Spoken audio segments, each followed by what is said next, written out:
galerinha, voltando às nossas aulas de filosofia, faremos hoje uma revisão dos conteúdos do primeiro bimestre, até para que a gente relembre algumas coisas para aprofundar os próximos conteúdos. E nessa revisão, o primeiro capítulo fala de introdução à filosofia. Então a gente vai falar alguns conceitos, algumas ideias básicas, algumas reflexões que possam nos inserir nesse mundo da reflexão que é a disciplina de filosofia. Mas antes da gente fazer isso, eu acredito que talvez o mais interessante seja saber qual é o combustível que move a filosofia.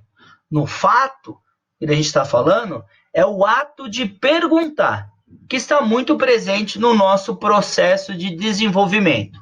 Nós crescemos, nós mudamos e, consequentemente, as nossas dúvidas, perguntas, questionamentos mudam conosco.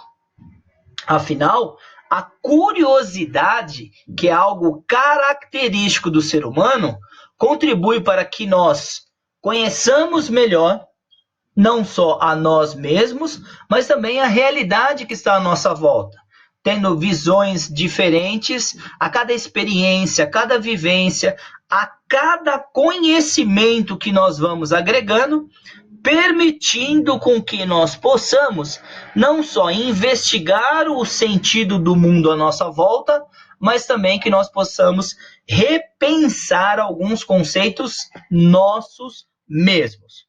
Então, as perguntas sobre existência, como muitos de nós fazemos, quem eu sou, para onde vou, é possível ser livre, posso mudar o mundo, posso mudar a opinião das pessoas ao meu respeito, elas não foram feitas apenas por vocês, tá? É muito provável que em outros tempos, outros períodos e até mesmo em outros países, jovens estejam fazendo esse mesmo questionamento. E essas perguntas existenciais, elas são consideradas filosóficas, pois elas estão presas, grudadas nessa nossa existência do ser humano. E é por isso que a partir dessa curiosidade, dessa dúvida, desse questionamento, que nós vamos estar tão ligados à filosofia. A gente pode não perceber, mas a relação do ser humano com a filosofia é muito grande, até porque nós temos dúvidas, nós queremos descobrir, nós queremos saber as coisas, e a gente sempre está em processo de transformação, seja da aparência física, mas também da nossa mentalidade. Claro que a filosofia, a razão, o questionamento não surge do nada, tá? É importante a gente ter em mente que anteriormente a isso existiam outras formas de conhecimento. Então, como nós falamos lá, as 4 formas de conhecimento que nós temos: o mito, o conhecimento teológico, o conhecimento filosófico e o conhecimento científico, tá? Então, é importante a gente ter em mente que a maneira mítica de ver, de entender, explicar ou sentir o mundo não deve ser julgada como algo negativo, nem vista em absoluta oposição ao que é considerado atualmente verdadeiro e confiável. Por que a gente está falando isso? Porque geralmente o mito corresponde a uma ideia que nós criamos de uma compreensão da realidade ou de qualquer outro aspecto composto por uma narrativa simbólica que representava a necessidade humana de compreender a origem, o destino, a organização e o sentido da existência anteriormente.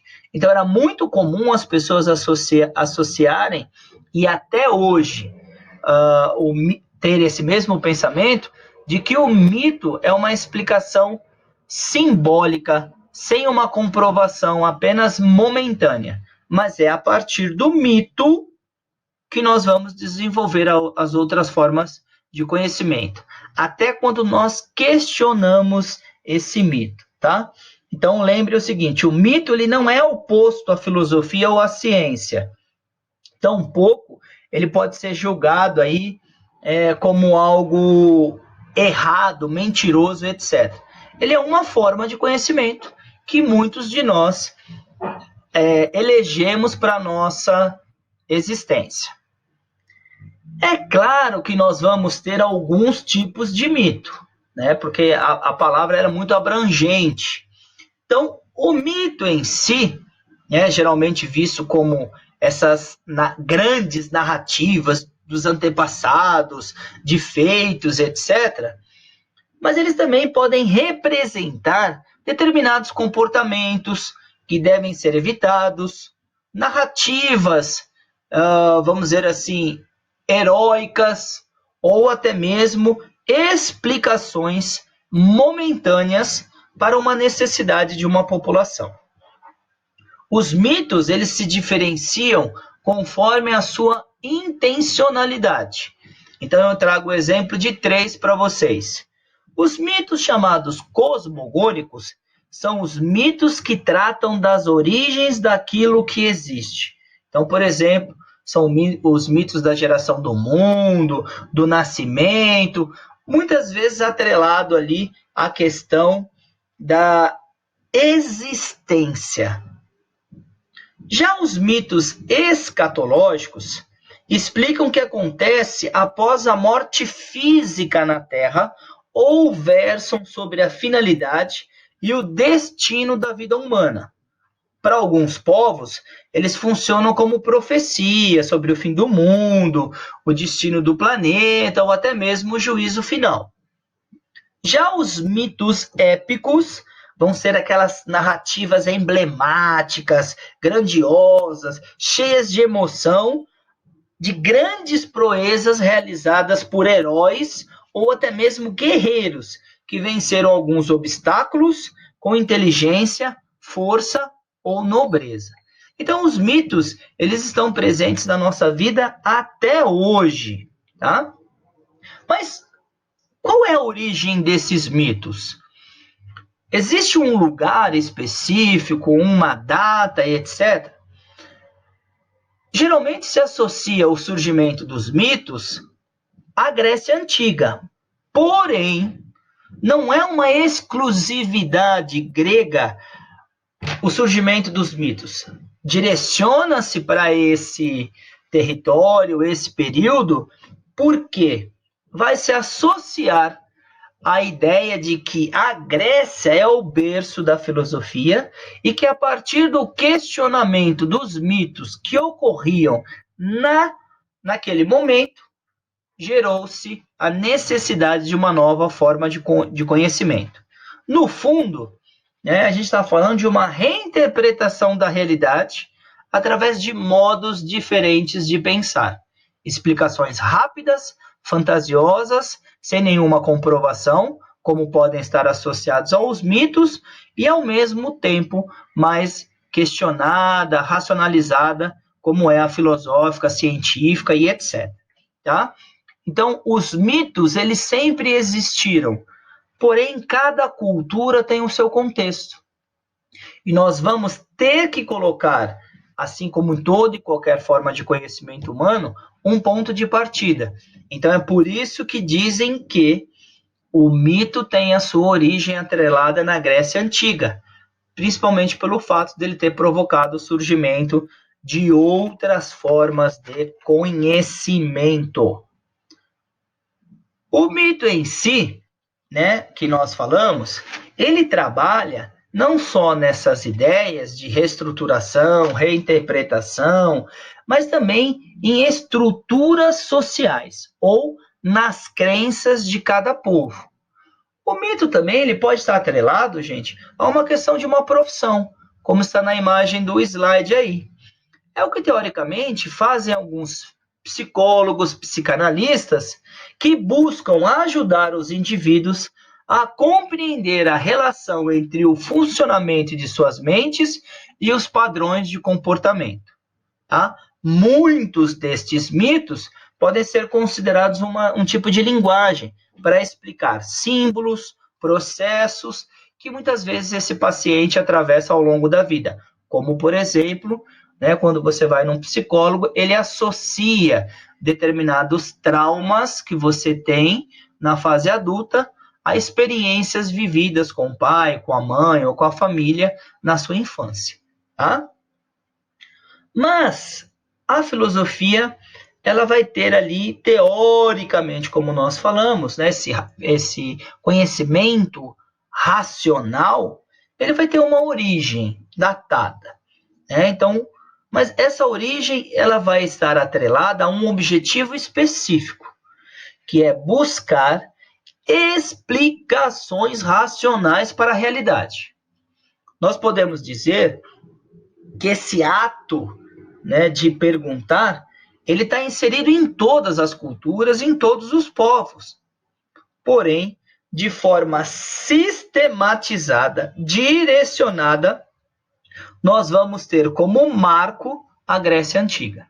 Tá? Então, não é que não existia pensamento das pessoas anteriormente, é que se adotou como marco inicial do raciocínio filosófico os questionamentos desenvolvidos pelos gregos, mais especificadamente os atenienses, que desenvolveram uma forma sistematizada de reflexão.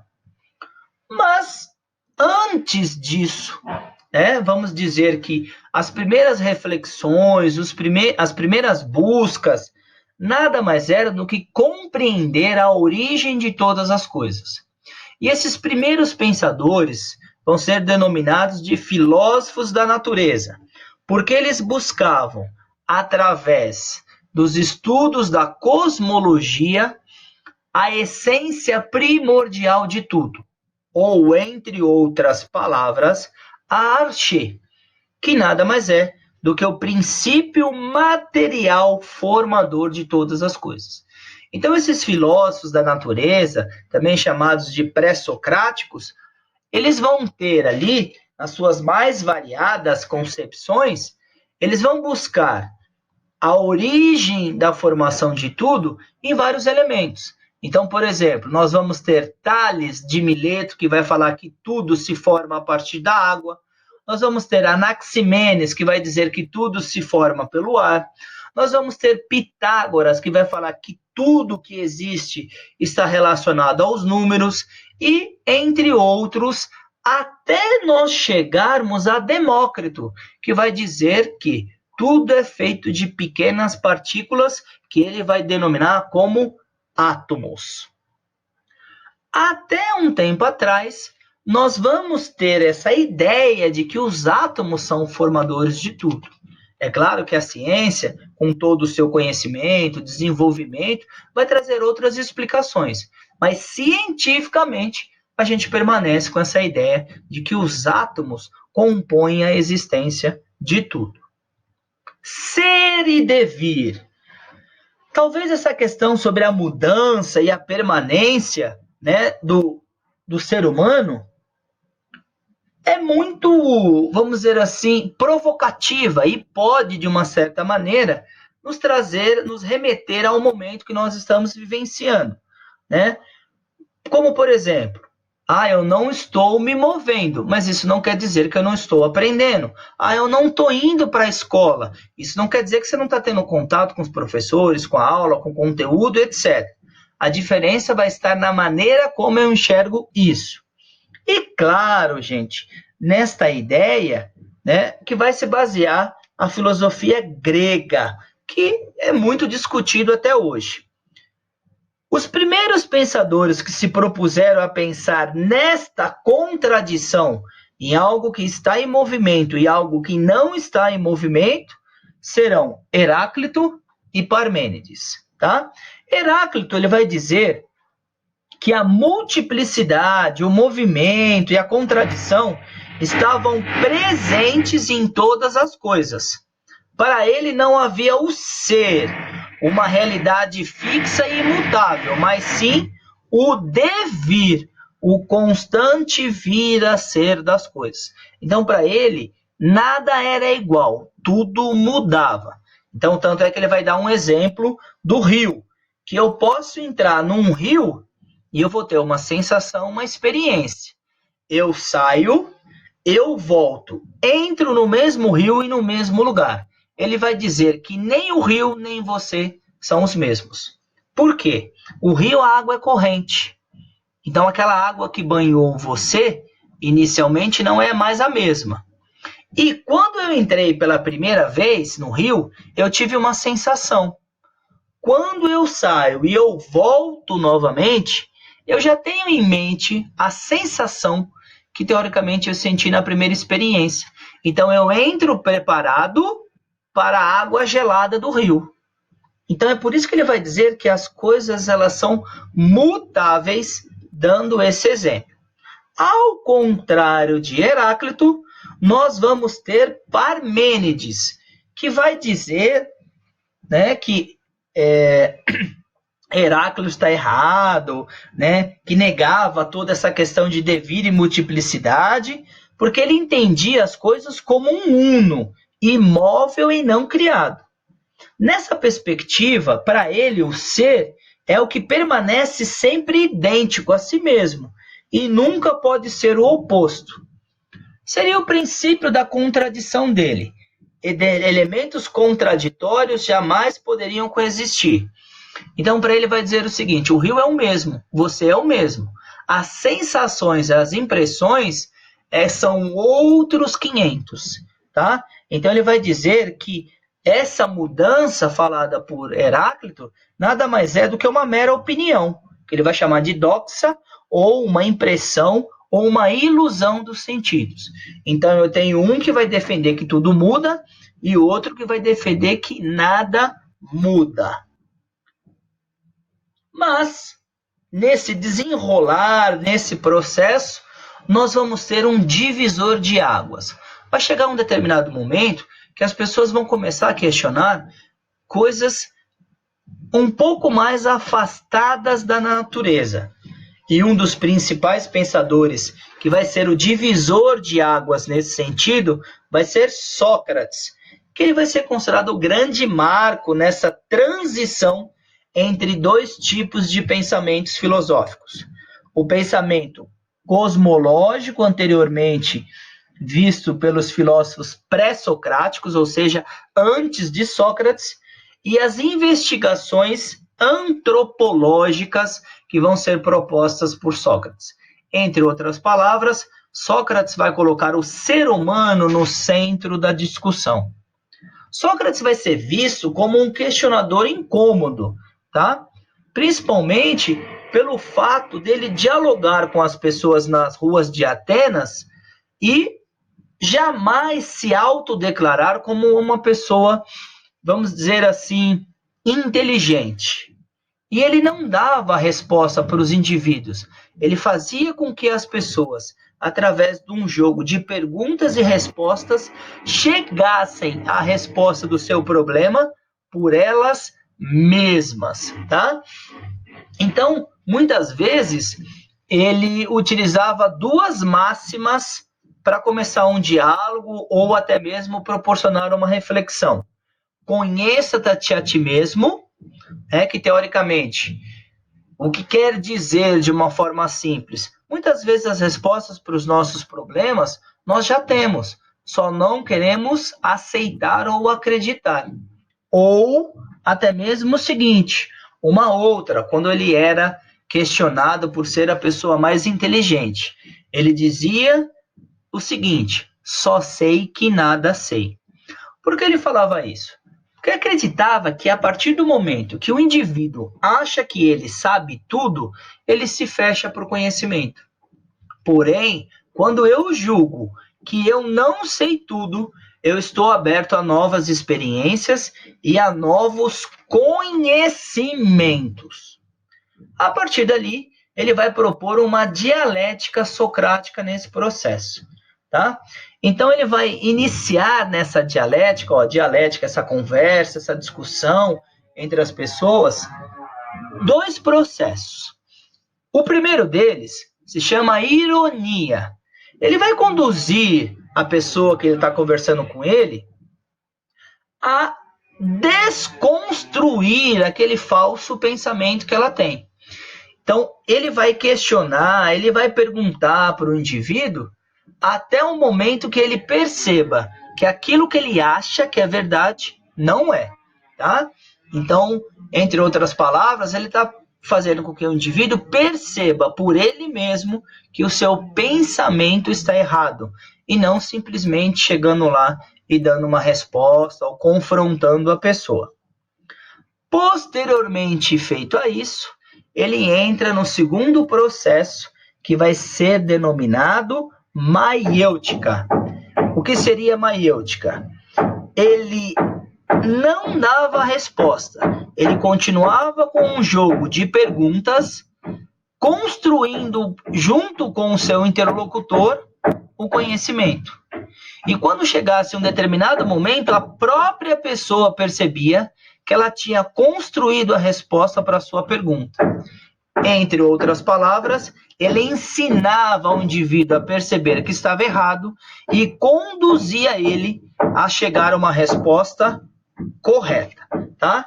Então, ele não transmitia o conhecimento como uma verdade absoluta. Ele levava o indivíduo a pensar por ele mesmo e ele sim construir esse processo, ok?